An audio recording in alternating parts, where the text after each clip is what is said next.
In the past few years, many people fled Syria because they came under attack by one of the sides in the 6-year civil war, or by Islamic State militants who took power in the country's northeast.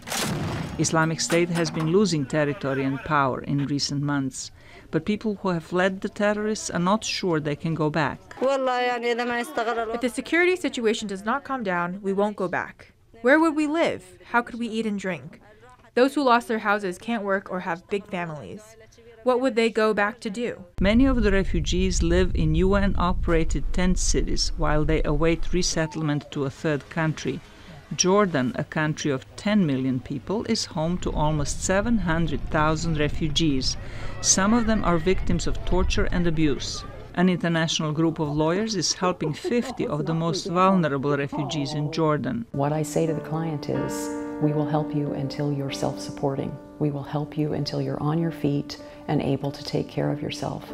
And that could be 10 years, it could be 20 years, it could be a life. Refugees depend on public and private donations. As their numbers grow, the funds to support them become insufficient. The UN Refugee Agency has made repeated calls on the international community for more donations. It has now obtained permission from religious leaders in several Muslim countries, enabling their citizens to donate to refugee programs. Muslims are customarily expected to give alms to the state to help the poor. But now people in some oil-rich countries will be able to support refugee programs instead.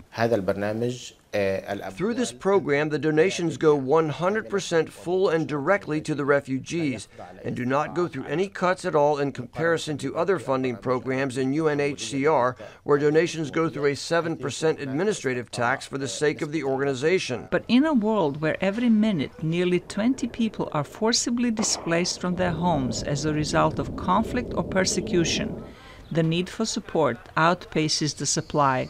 Zlatica Hoke, VOA News, Washington.